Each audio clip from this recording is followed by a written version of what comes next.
dans la Bible, il existe des versets. Ces versets sont souvent utilisés comme des slogans, hein, et puis on les sort du contexte. Ça fait une petite phrase courte, facile à prononcer, qu'on va mettre sur une pancarte, qu'on va mettre sur sa bio Instagram, que l'on va mettre sur tu la mets où tu veux. Et souvent, ces versets-là sont des versets qui, c'est presque comment on pourrait dire ça, du développement personnel. C'est pour motiver les gens, c'est pour prononcer quelque chose de positif, hein. Il y en a plein, je ne vais pas tous les faire. Et puis il y a des versets qui angoissent. Il y a des versets, quand on les lit, on se dit waouh. En tout cas, pour certaines personnes, ce n'est pas le cas de tout le monde. Et parmi tous ces versets-là, il y en a un qui concerne le fameux blasphème contre le Saint-Esprit. Et celui-là, chez certaines personnes, ça amène des bouffées de chaleur, des montées de stress, des petites crises d'angoisse. Parce qu'ils se disent, en fait, l'objectif de leur vie religieuse, de leur relation au divin, c'est il faut que j'aille au paradis. On leur a tellement foutu la trouille de l'enfer qu'il faut se convaincre que l'on va bien au paradis pour être zen. D'accord? Bon, alors ce n'est pas du tout le but ni comment on doit vivre une vie spirituelle, mais force est de constater que beaucoup de chrétiens vivent ainsi, avec cette trouille de l'enfer. Quand on a la trouille de l'enfer ou l'espoir du paradis, ça met déjà un peu en lumière la motivation que l'on a. Et elle peut être bien remise en cause, cette motivation. Aimer Dieu parce qu'on va aller au paradis ou parce qu'on a peur de l'enfer, la motivation est pour moi pas très claire, pas très noble, on va dire. Et donc, comme il y a ce fameux passage sur le blasphème contre le Saint-Esprit qui lui ne sera jamais pardonné, eh bien il y a des chrétiens qui se disent, mais si jamais je le fais, je ne serai jamais pardonné, j'irai en enfer. Alors du coup, c'est quoi ? C'est quoi le blasphème contre le Saint-Esprit ? Alors pour désamorcer cette chose, beaucoup d'églises ont déjà mis en place une explication. Et en gros, cette explication, en gros, c'est non mais le blasphème contre le Saint-Esprit, c'est vivre et s'obséder dans le péché. C'est en gros, blasphémer contre le Saint-Esprit, c'est ne jamais devenir chrétien, c'est ne jamais reconnaître Jésus-Christ comme Sauveur et Seigneur, c'est ne jamais croire en Dieu, c'est bon, voilà.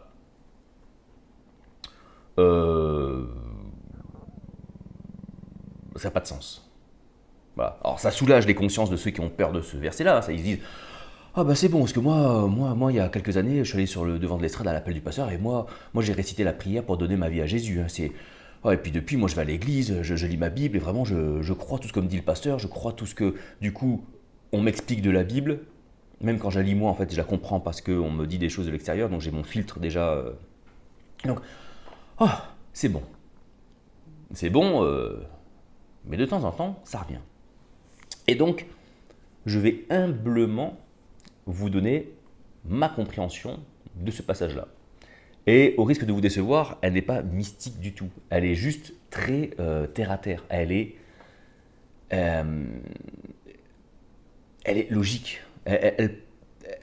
En fait, Jésus parle là, il fait une démonstration juste de ce qui se passe quand on fait des choses dans le monde, en fait. Dans la matière. Par exemple, oui, si tu mets ta main dans le feu, tu te brûles. Et si tu mets la main dans l'eau, ta main ressort mouillée en fait. En fait, il explique quelque chose d'assez bête, d'assez simple. Mais le fossé temporel, temporello-culturel, linguistico, machin, fait que on n'arrive pas bien à comprendre le truc, tu vois. Alors, ce passage-là où Jésus dit que le blasphème contre son esprit ne sera jamais pardonné, quelque chose qui n'est jamais pardonné. Déjà, d'une, on le retrouve dans l'évangile de Matthieu, on le retrouve dans l'évangile de Luc, et on le retrouve dans l'évangile de Marc. Alors, Matthieu, Marc, c'est à peu près la même chose. Luc a une version un petit peu différente. Mais en gros, ça dit la même chose. Voilà, il explique la même chose.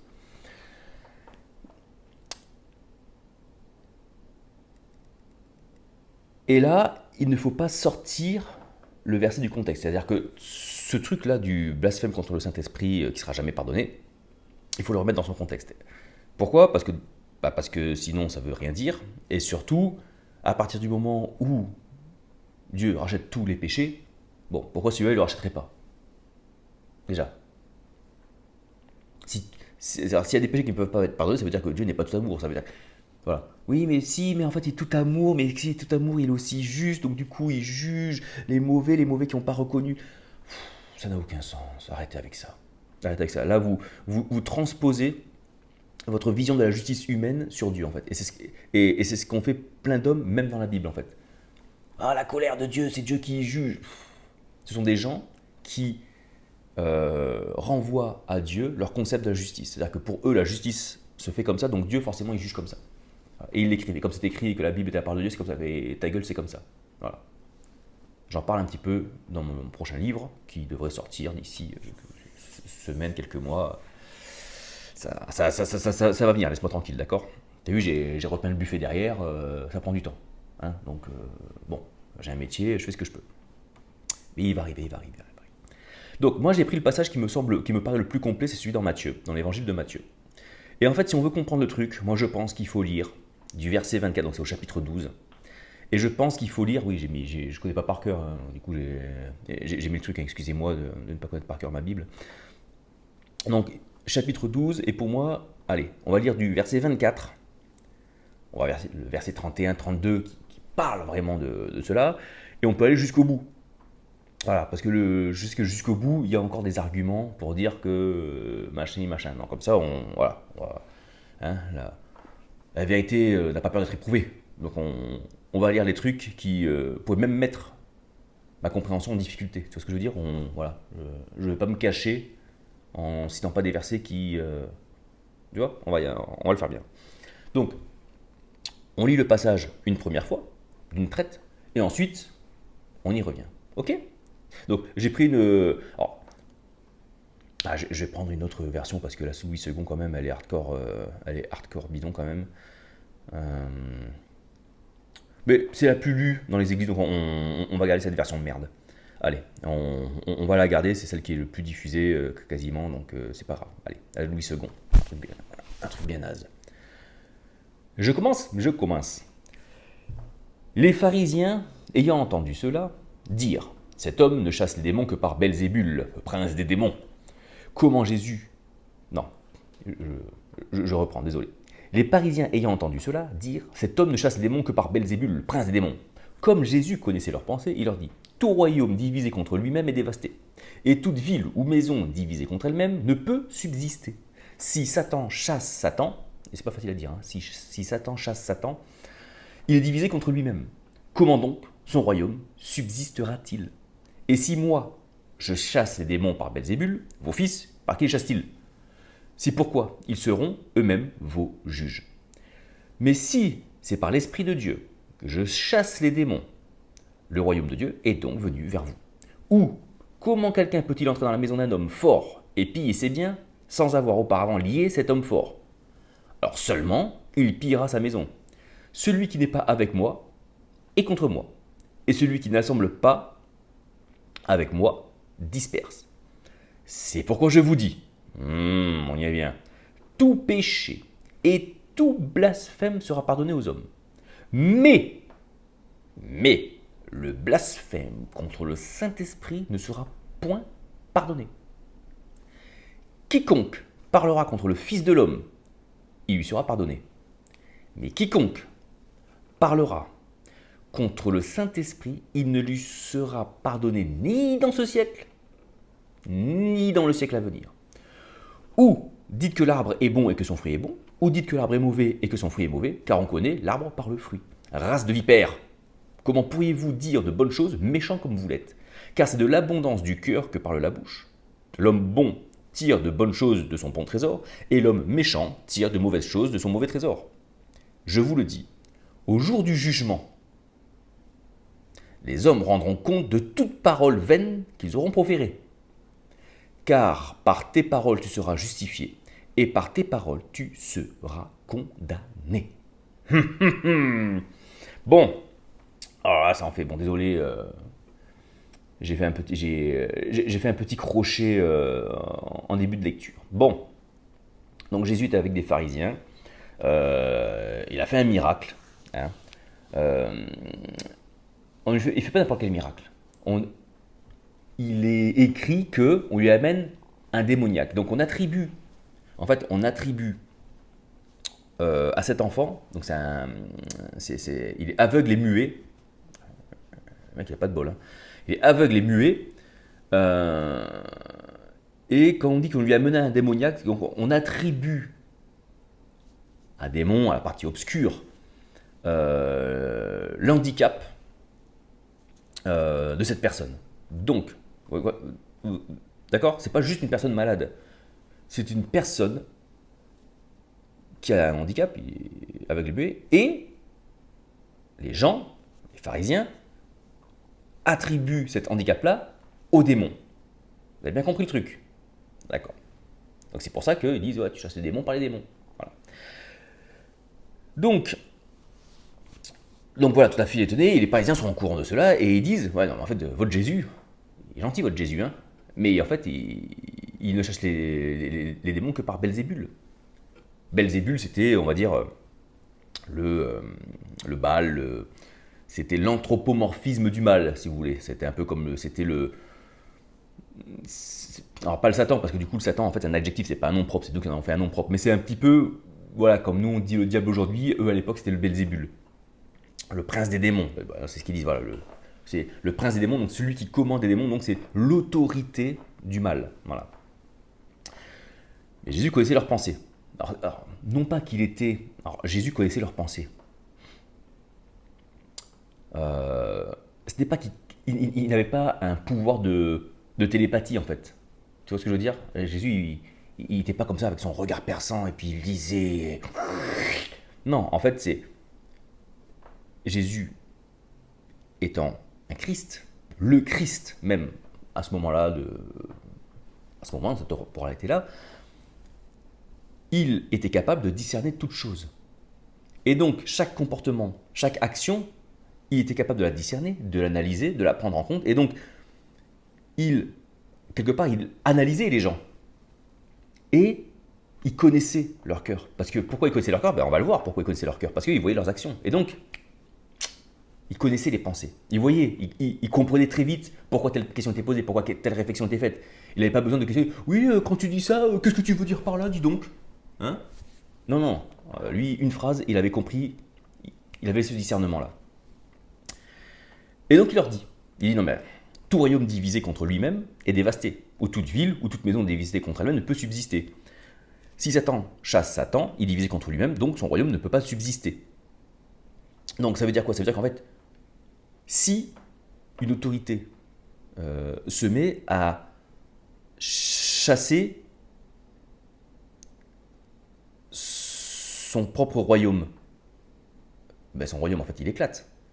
Imagine que le royaume de France, à l'époque, imagine que le royaume de France, le roi, on va prendre une vraie autorité, le roi décide donc il décide de chasser tous les seigneurs du royaume. Tu vois, il les divise, donc il les sort de son royaume. Bon, t'as plus de royaume du coup, t'es con quoi. Tu vois, imagine que Emmanuel Macron décide de se séparer, de se diviser de tous ses préfets départementaux. Bon, il n'y a plus de République française, tu vois, il n'y a plus de départements. En fait, si tu te sépares, si tu te divises de ton propre champ d'autorité, de ton espace d'autorité, il n'existe plus en fait ton royaume. Puisque ton royaume, c'est justement cet espace dans lequel, ça c'est ce que j'avais expliqué dans la vidéo précédente, c'est justement un espace dans lequel tes lois, tes principes font. Donc si tu divises ton espace, tes principes et tes lois ne sont plus dedans puisqu'elles sont divisées, elles sont séparées, donc elles n'y sont plus. Donc du coup, ton royaume n'existe plus en fait. Il n'existera que dans ton petit espace, mais du coup, tu comprends ce que je veux dire? Et c'est pareil pour la maison ou pour une ville. Il dit en fait, si une autorité qui gère un espace commence à se diviser cet espace, et son autorité en fait elle est divisée, son royaume n'est plus. Il vole en éclats. Et donc si moi je chasse les démons par Belzébul, vos fils, par qui les chassent-ils? Parce qu'il faut savoir que les pharisiens, ou même les sadducéens, tout ça, pratiquaient les miracles. Ils pratiquaient l'exorcisme, ce qu'on va appeler l'exorcisme, tout ça. Vous voyez? Ils le pratiquaient, c'était quelque chose de connu, les miracles. Quand il y avait des familles, on appelait alors je dis pas qu'on appelait le pharisien, mais on appelait l'homme de loi ou le religieux pour qu'il vienne à la maison et qu'il guérisse. D'accord? La différence avec Jésus, c'est qu'il en faisait beaucoup et qu'en plus cela, il fonctionnait, entre guillemets, tu vois? C'est-à-dire que ces miracles se matérialisaient, ça portait un fruit réel dans la vie. Voilà, c'était pas juste une prière, puis ouais, tu passeras me voir dimanche prochain si ça va mieux, d'accord? Non, c'était là, maintenant, instantané. Et donc, il aimait un petit peu, ouais, si moi je chasse par Belzébul, vos fils ils chassent par qui eux? Tu vois? Et il leur dit, c'est pourquoi ils seront eux-mêmes vos juges. C'est-à-dire que si demain vos fils font des miracles, mais en fait ils vont te leur mettre dans la gueule, mais du coup, bah oui.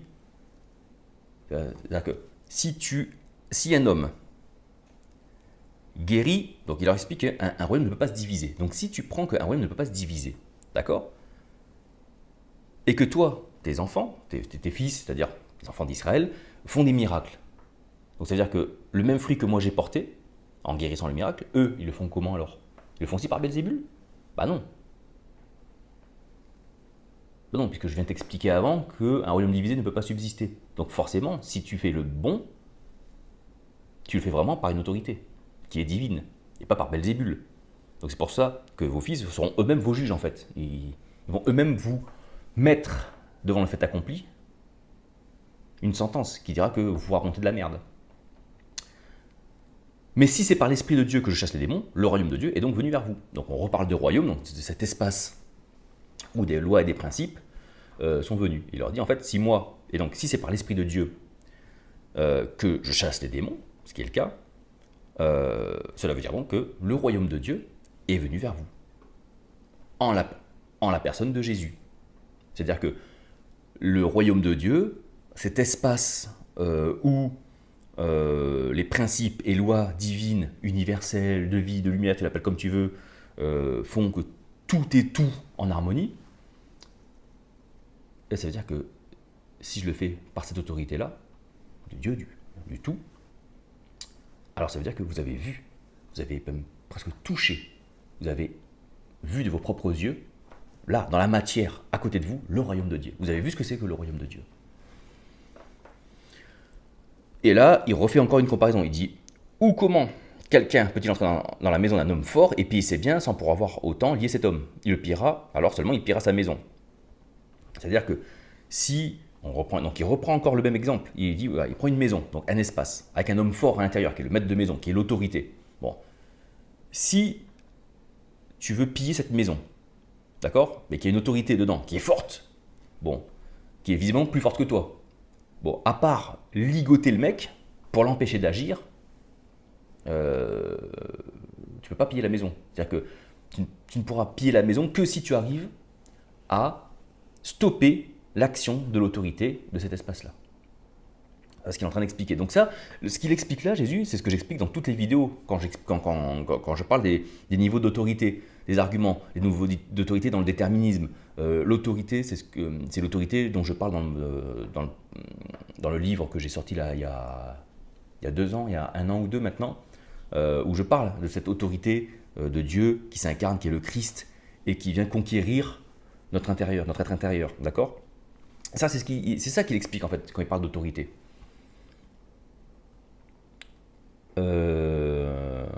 Voilà. Celui qui n'est pas avec moi est contre moi, et celui qui n'assemble avec moi disperse. Donc c'est-à-dire que celui qui n'est pas avec moi, c'est-à-dire qui n'est pas dans mon royaume, forcément, il est contre.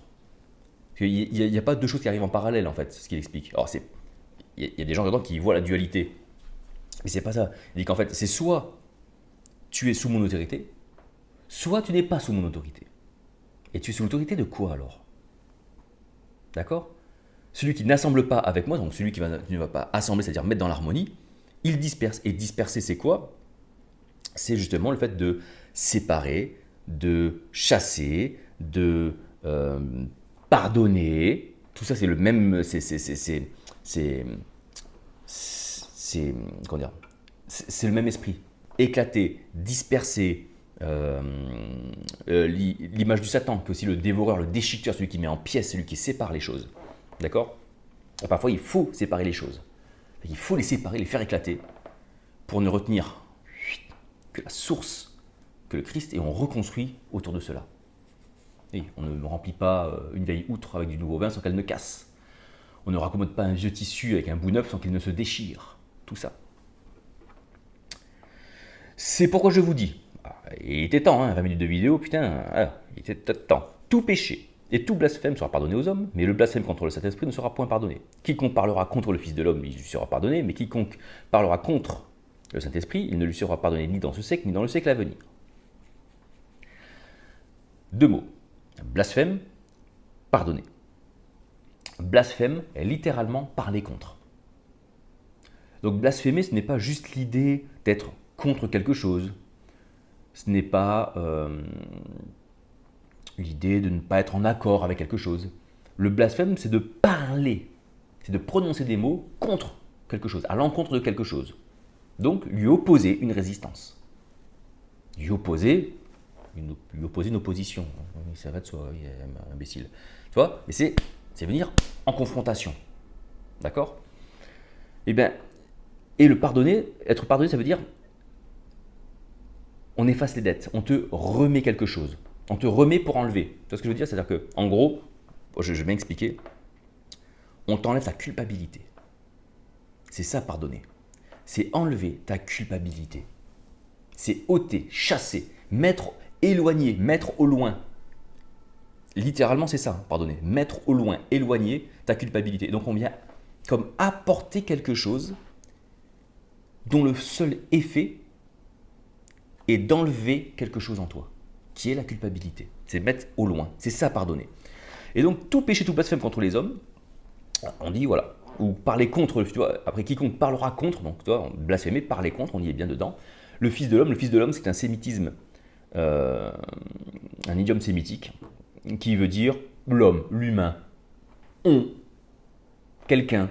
Donc, qu'est-ce qu'il est en train de dire? Il est en train de dire, mais en fait, vous pouvez être contre les choses, contre les hommes, contre les événements, les situations, tout ça,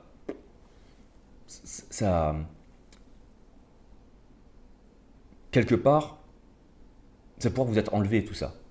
La culpabilité qui est liée à ça parce que les choses changent, parce que les événements changent, les situations changent, les contextes changent, les personnes évoluent, tout ça bouge en fait.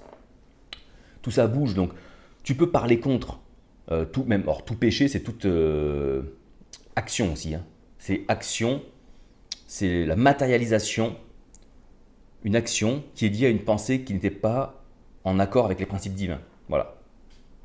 C'est on va dire une incarnation de vie qui n'est pas alignée sur les principes divins. Donc tout ça est fait, tout ce que tu feras ça par rapport aux hommes, mais c'est par rapport même au Fils de l'homme, donc à quelqu'un, ou même je pense aux situations, à toutes ces choses-là, comme tout change. Voilà. Tu pourras toujours, parce qu'il y aura toujours quelque chose pour te pardonner. Tu pourras toujours te mettre d'accord avec la personne. C'est dans la matière. Donc tu pourras toujours retomber sur tes pattes, entre guillemets. La personne pourra toujours venir te dire, ok, moi je n'étais pas d'accord. Et voilà. Tout ça, tu pourras le surpasser, entre guillemets. Tout ce qui est dans la matière, tu pourras le surpasser. Ce n'est pas un problème. Mais quiconque parlera contre le souffle divin, en fait, ça, on ne pourra pas. On pourra pas t'enlever ni dans ce. Or, quand il dit ni dans ce siècle, ni dans le siècle à venir, il ne parle pas de la vie là et quand tu seras mort. Moi, je pense qu'il parle dans ce siècle, c'est-à-dire sous ce système religieux, et dans le siècle à venir, dans l'autre système religieux qui va arriver, après ma mort, après la résurrection et après la destruction du temple. Quand il parle des siècles présents et le siècle à venir, pour moi, Jésus il parle du avant la destruction du temple et après la destruction du temple. Voilà. Il dit en fait dans ces deux-là, en fait si tu parles contre le souffle même de Dieu, en fait il n'y aura rien en face de toi pour venir te pardonner. Et oui, il n'y a pas... Tu vois ce que je veux dire? Donc, parce que le souffle de Dieu, lui, c'est une vérité. C'est pas comme les choses du monde qui vont passer. qui pourront s'arranger, qui pourront évoluer. Le souffle de Dieu, lui, il est éternel et il est, comment on appelle, immuable. Ça ne change pas. Il est de tout temps et toute éternité en l'homme.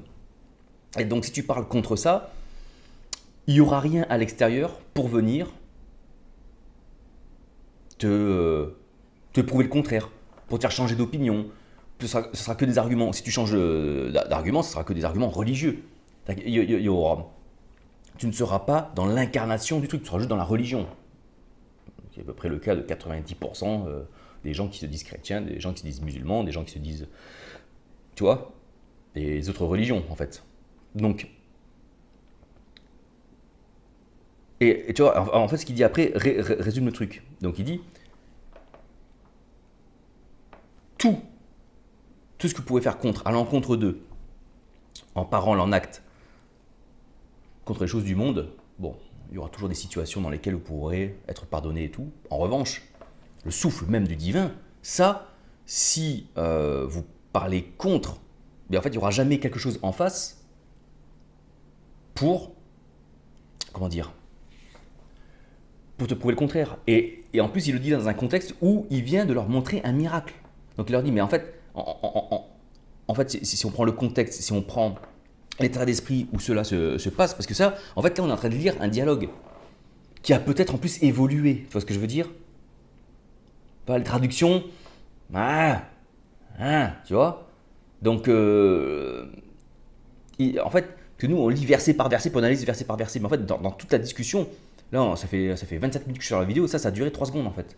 Ça a duré 5 secondes. C'était dans la vraie vie de Jésus, ça. Personne n'est revenu dessus pour. Non, en fait, à l'instant T, ça a été expliqué ça en 10 secondes. D'accord?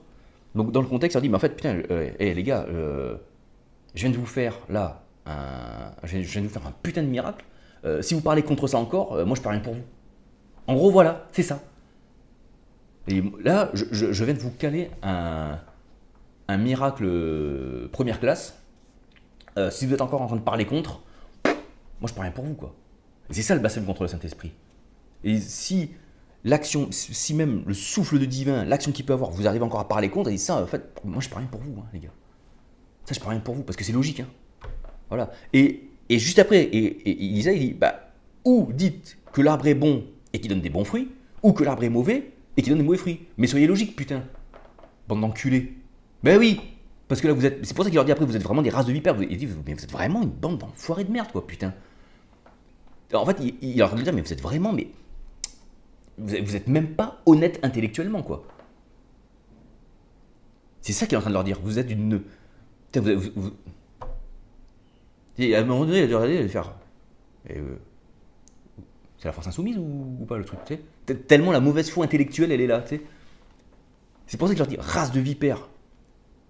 Et comment pourriez-vous de toute façon dire des bonnes choses, méchants comme vous êtes? De toute façon, vous avez un fond qui est tellement pourri à l'intérieur que de toute façon, bon, vous ne pourriez même pas dire des bonnes choses. Vous en êtes incapable. Donc, vous êtes dans le blasphème contre le Saint-Esprit. Et moi, je peux rien pour vous à ce moment-là. Moi, je peux rien. Moi, je peux rien pour vous. En fait, il ne donne pas une doctrine, Jésus, à ce moment-là. Il explique juste une situation qui vient de se passer avec les pharisiens. Il a dit, si ça, en fait, là, il est vraiment dans son rôle messianique. Pour moi, ces passages-là, alors même s'il peut trouver une application aujourd'hui dans la vie de tous les jours, hein, ne nous concernent pas. Là, il parle d'une situation, il est en dialogue, il est en discussion avec des pharisiens qui ont vu un miracle, qui accusent Jésus de le faire au nom de Belzébul, et là, Jésus, il est en train de leur faire une démonstration, il dit, attendez, vous êtes cons, quoi, là? Et donc là, il leur donne des arguments, alors des arguments de l'époque, tu vois, avec leurs références culturelles, religieuses, etc. Il y avait vraiment une race de vipères. Mais de toute façon, méchant comme vous êtes, comment vous pourriez dire de toute façon de bonnes choses? C'est-à-dire ne pas blasphémer, ne pas parler contre. Tu vois? Car c'est de l'abondance du cœur que la bouche parle. D'accord? Donc c'est, en fait, on ne dit que ce qu'il y a au fond de nous. L'homme bon tire de bonnes choses de son bon trésor, et l'homme méchant tire de mauvaises choses de son mauvais trésor. Bon, ça, vous avez compris ce que ça voulait dire, quoi. Et donc, au jour du jugement, les hommes rendront compte de toute parole vaine qu'ils auront proférée, car tes paroles te seront justifiées et tes paroles seront condamnées. Et là, les gens, ils se disent, ah bah, t'as vu, on parle du jugement et on sera condamné au jugement de tout ce qu'on a dit, des blasphèmes. Alors, là, il est chiant, il se m'envahit rapidement mon PC là. Alors, visiblement, si tu penses ça, c'est que tu as pas écouté les 30 premières minutes de la vidéo et notamment les 2 dernières minutes, où je te dis que là, on est dans un contexte de discussion, avec tout le contexte, avec toute la surcouche, tout le vernis religieux, culturel, linguistique, et nous on arrive 2000 ans après avec une traduction qui à mon avis vaut ce qu'elle vaut, et on est dans une discussion là, qui a duré 15 secondes. Nous, on a fait des textes, des livres, des vidéos et des trucs, alors que dans la vraie vie, c'est une discussion qui a duré 15 secondes. D'accord? Et pendant des dizaines d'années après, avant que des évangiles soient rédigés, voilà, il n'y a pas d'études sur le truc, tu vois, c'est vraiment une discussion à l'instant T qu'il a avec.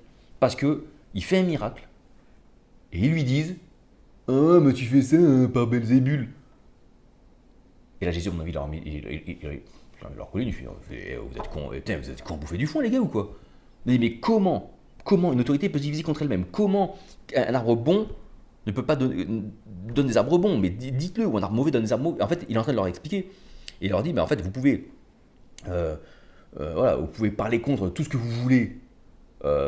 Bon, ça pourra toujours vous être pardonné parce qu'il y aura toujours un contexte, une situation qui changera, qui reviendra vers vous et vous pourrez changer d'avis, etc. Il dit, mais si, là, maintenant, là, si ça, c'est-à-dire la manifestation même du souffle de Dieu, parce que c'est ça, l'Esprit Saint, c'est le mouvement, c'est le mouvement divin qui vient comme s'accomplir dans la matière. Il a dit, si ça, vous avez encore à parler contre, c'est-à-dire dire que ça vient de mes minutes, et que vous n'êtes pas d'accord, c'est ça en fait le blasphème qu'il leur reproche.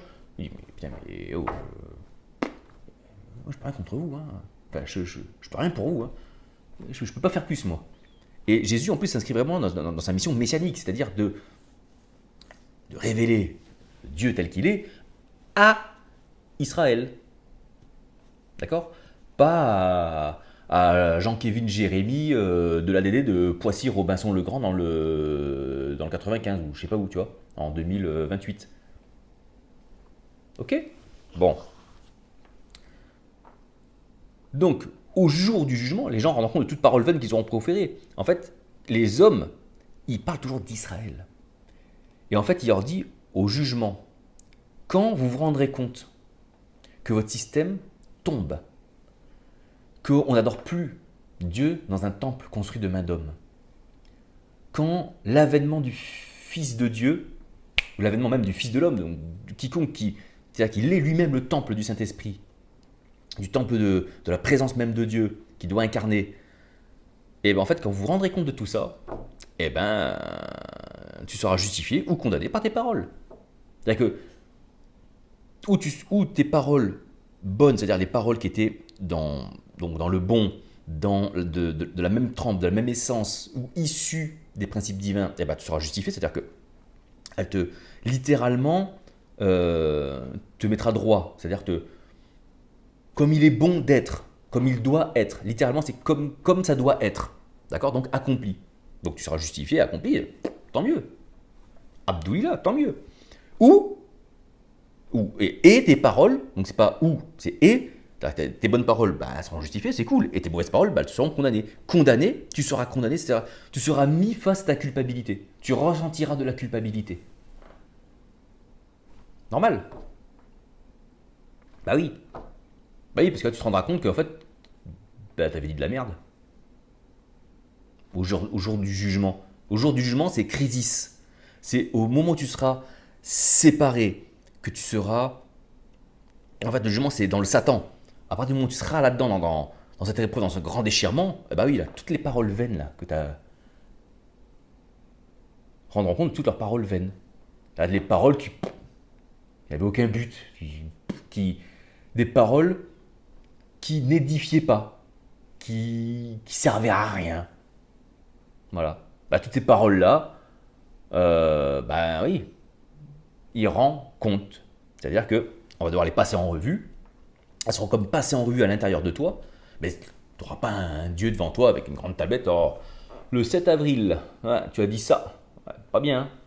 Le 7 avril, toujours. Décidément, journée de merde. Hein. Tu as dit ça. Pas bien. Bon, après ouais, ça dit ça c'est cool, ça, c'était marrant. Ah, 14h05, pas bien encore ce que tu as dit là sur la secrétaire, tu vois. Non, en fait, c'est quand toi tu seras mis dans ton jugement, quand toi tu traverseras ta crise, quand toi tu vas traverser ton Satan, ton désert, ta crise existentielle, ta crise divine, ta crise de foi, tu l'appelles comme tu veux, la nuit noire de l'âme, eh ben oui, quand tu auras cette rencontre, peu importe la forme qu'elle prendra, ah oui, tu vas rendre compte de tout ça. Dans ton application, ça. Dans le texte, là, il est prévu qu'au jour du jugement, d'accord, vous allez vous rendre compte que que tout votre système religieux, tout votre fonctionnement, c'est de la merde, et que ça va se casser la gueule. Eh bien, rappelez-vous que tout ce que vous avez proféré comme parole vaine, notamment celle-là, comme quoi je suis le fils de Belzébul, comme quoi je fais ça au nom de Belzébul, eh bien ça, vous allez en rendre compte. Mais rendre compte face à quoi? Face quand ça se sépare, quand ça se divise, tu as là comme tu vois, et l'angoisse qui vient, si tu laisses en état, au début tu ne vois que des ténèbres, et puis quand tu vas commencer à plonger, tu as la lumière qui remonte, et c'est elle qui vient mettre en exergue, c'est elle qui vient révéler les culpabilités, qui vient révéler ce qui a été vain, ce qui a été... Voilà. Et qu'est-ce qui te convainc de péché? Qu'est-ce qui te convainc de culpabilité? C'est le... Hey, dis-le. Dis-le. Le Saint-Esprit. Qui lui a toujours, parce que lui, il a toujours été là. Et est-ce que ces gens-là ne seront jamais pardonnés? Non. Ils vont juste passer par cette épreuve de culpabilité. Mais dans la matière, bah oui, ils ne vont jamais être pardonnés. Mais c'est ce qu'il leur dit. On va résumer. Jésus, il vient. Il est dans son mission Messie d'Israël.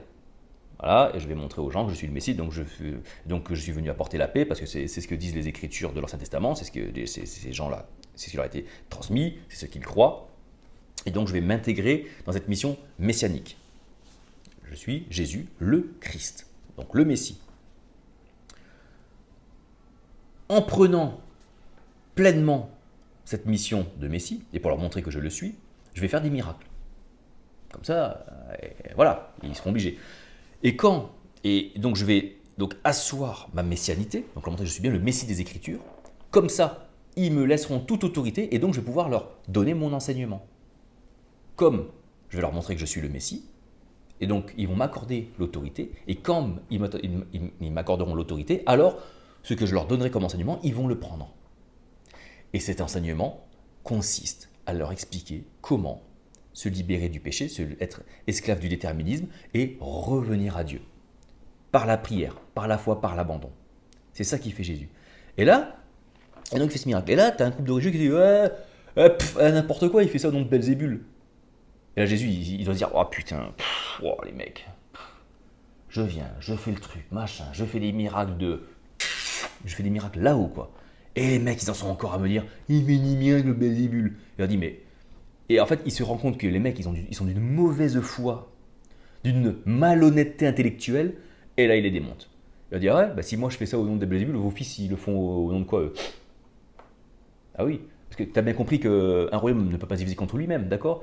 Ou un bon arbre, il fait des bons fruits, ou un mauvais arbre, il fait des mauvais fruits. Il dit, mais de toute façon, vous êtes tellement méchants à l'intérieur de vous, comment j'aurais pu espérer de toute façon que de bonnes choses sortent de vous, que vous ne blasphémiez pas contre ce que je viens de faire, c'est-à-dire contre la manifestation même du royaume de Dieu. Il dit, vous êtes vraiment une race de vipères, mais c'est vraiment un truc fou. Il dit, mais en fait, tout ce que vous direz là, toutes les paroles contre là, que vous proférez contre n'importe quoi, vous pourrez toujours être pardonné. Enfin, ça, je pourrais toujours vous l'expliquer en fait, même si vous voulez. Mais ça, là, ce que je viens de faire là, comment l'incarnation, la manifestation du Saint-Esprit, du souffle divin devant vous, vous arrivez encore à parler contre, mais moi je peux rien contre vous. Je peux rien pour vous les gars. Mais je peux rien pour vous, putain. Vous êtes quoi en bouffer du foin, sans déconner. Je peux rien, là les gars, je suis désolé, je peux rien pour vous. Et vous savez, à l'heure du jugement, vous allez vous rendre compte que tous vos trucs, là, tout votre système à la con, là, il va se casser la gueule. Et bien tout ce que vous venez de dire là, je sais pas, c'est pas Belzébul et tout, là ça va revenir, d'accord? Et là vous serez jugé, et là vous serez condamné. Là vous verrez à quel point vos paroles vaines, en fait, elles sont nulles. Moi c'est comme ça que je l'aurais dit, tu vois. Après je suis pas Jésus, hein, voilà. Et je pas les cheveux et je parle pas araméen, tu vois. Donc, voilà ma version. Voilà. Alors, j'espère que ceux qui avaient un coup de stress avec ça vont redescendre une bonne fois pour toutes. Et le meilleur moyen de redescendre une bonne fois pour toutes, c'est-à-dire que le meilleur moyen de comprendre ces choses-là qui sont écrites, je vais fermer. Le meilleur moyen, soit tu continues à lire tes recettes de cuisine, d'accord, et tu les répètes à chaque fois, soit tu deviens cuisinier, tu expérimentes, et par l'expérience, le savoir s'intègre, la véritable gnose. Je ferai une vidéo là-dessus. Et tu n'as plus besoin de texte, tu n'as plus besoin qu'on te dise. C'est Dieu lui-même qui t'enseigne. Et j'enseignerai à tout le monde. Vous n'aurez plus besoin qu'un frère ou qu'un machin vienne vous dire c'est bon ceci, c'est bon cela, c'est ça de Dieu. Non. Puisque moi-même, je vous enseignerai toutes choses. Et moi, tout ce que je peux vous enseigner, c'est la même chose que Jésus, c'est revenez à vous-même. Va vers toi. Va à l'intérieur de toi. Non pas vers ton ego, non pas vers tes croyances, non pas ces choses-là, mais va au plus profond du plus profond du plus profond. Et ça, il y a une pratique spirituelle qui existe dans la tradition catholique, dans la tradition orthodoxe. Ça existe. Hésychasme, oraison, moi j'appelle ça intériorité, parce que on va dire que j'enlève le vernis un peu religieux et doctrinal du truc. Et si tu mets en pratique, si tu arrives à pratiquer cet abandon, et j'ai fait plein de vidéos sur ma chaîne où je vous montre comment en pratique je le fais, tu mets en pratique là l'enseignement de Jésus. Et tu vas voir les fruits qui viennent. Et ces choses-là, tu vas faire ah putain, mais oui, en fait, c'est aussi simple que ça. En fait, c'est ça qu'il disait en fait. Il n'y avait rien d'eschatologico, mystico, je sais pas quoi. Non, il y avait juste Jésus qui fait un miracle, qui se dit bon, c'est avec ça ils comprennent pas. Et en plus, derrière, ils lui disent, il leur dit ah, vas-y, fais-nous encore un miracle. Il leur dit non, c'est bon. Bon, va te faire, c'est bon. Allez vous faire tâter là. Voilà. Le seul miracle qui vous restera, c'est quand vous me verrez ressusciter. C'est ce qu'il leur dit après. Dans le verset d'après, c'est ce qu'il leur dit dans le verset d'après. Enfin, dans le verset d'après, dans la suite de la discussion. Parce que là, il les a bien calmés, tu vois. Il leur a mis un gros coup de pression, tu vois. Et là, ils sont là, ils font ouais, bah vas-y, refais un miracle. Et il leur dit non, bah non. Oh, ce que vous me faites chier. Voilà. Vous êtes une génération d'incompétents, vous comprenez rien, vous valez rien, je pourrais vous en faire 10 000, que ça ne changerait rien. Le seul miracle que vous aurez, c'est ma résurrection. Ouais. Ciao, bande de nazes. Voilà. Et je sais, il l'a dit comme ça. Ils l'ont pas écrit, mais il l'a fait comme ça. Il a fait ciao, bande de nazes. Ça, j'ai une source qui me le dit, de chez BFM TV CNews, qui me l'a dit. Donc,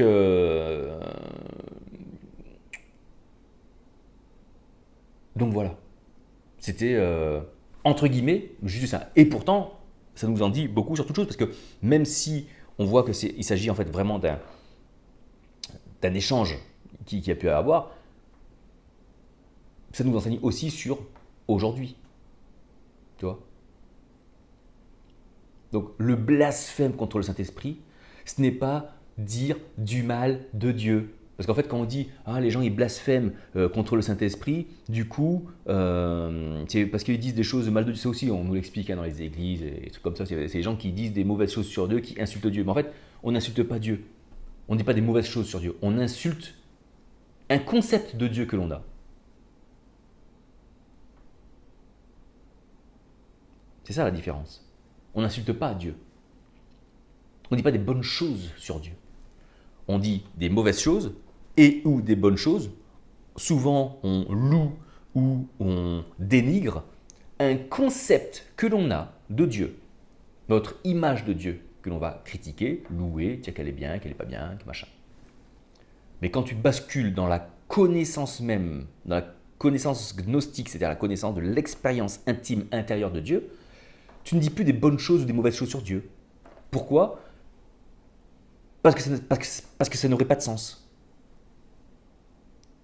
Tout ce que tu peux constater, c'est que Dieu est bon dans le sens où il est parfait, dans le sens où il est accompli, dans le sens où, je développe, il n'y a rien en dehors. Il est accompli.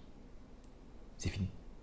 Enfin, c'est fini. C'est infini, et en même temps, l'infini, c'est l'absence de contrainte. Donc, c'est comme ce grand tout. C'est difficile à imaginer avec nos cerveaux. Harmonieux, cohérent, où tout est coordonné, tout est imbriqué les uns les autres, et comme il n'y a aucune opposition, comme tout est harmonieux, coordonné, bon les uns avec les autres, alors c'est infini, alors c'est éternel. C'est un peu comme les jeux dans Mario, quand tu passes là, tu ressors ici, tu vois, c'est un peu le même délire. Toutes les limites de la métaphore s'imposent aussi, mais t'as compris un petit peu le truc. Donc voilà, j'espère que ce petit passage, cette petite vidéo de 45 minutes quand même, hein, vous aura été bénéfique, elle vous a plu, pas plu, j'en sais rien. Bref, hein, comme on dit, moi je peux rien pour vous non plus. Allez, à bientôt pour un prochain partage, une prochaine vidéo. Ciao ciao.